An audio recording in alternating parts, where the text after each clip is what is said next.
the lightest color. So I would do the whole thing as like up to the edges in this cream color. Okay. It's so relaxing. I remember the last time I like painted something. Now we're doing the outside. Okay. I mean, as much of it as you can cover. Okay. I mean, again, it's also going to be seen from far away. Yeah. And we're going to add darker colors. So all I did with the pie too is I just took this, brown. very lightly, starting to let it touch the surfaces of the raised parts. It is pulling up a little bit of the spackle where it's still wet, but just push it back down. This is my first pie. Look at the comparison. Such a just huge difference between how you started to where you are now. Well, you know what? I might have helped a lot of people. Get in there with that medium color. This one? Yep, really load it up. All right, Yep. I'm going too light. So I'm trying not to mess it up. No, I don't think you can. Okay, good.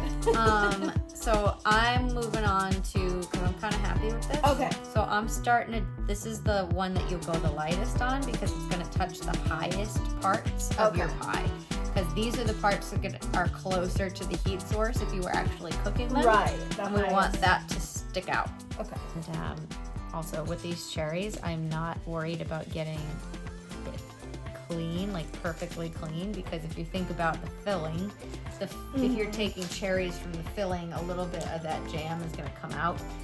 So getting it on the whipped cream around it is not a bad. Take a little bit of the black and put a little black on the plate too. Okay. Because after this red kind of dries a little bit, I'm going to do another layer of it, and then I'm going to take the black and mix it to make a darker red and do that in the darker spaces so it makes them pop a little bit more. See, dimension. And you can even take a little white if you wanted to and make it shine. So like the cherries right now, I know that they are supposed to look like cherries, but I also have to know that when there's a light shining on them, they're going to be brighter on the top, and when they get closer to each other, it's going to be darker.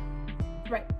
The filling is all red. It's cherries, Yeah. it's all red. But when you're trying to replicate it in paint, you have to think in shadows and light. I'm going to put the red in the cracks. Okay. And then I want to see. It looks so good. And we'll put in those north, south, east, west, we'll put a little bit of the red in there too. What's our next project we're doing together? You tell me.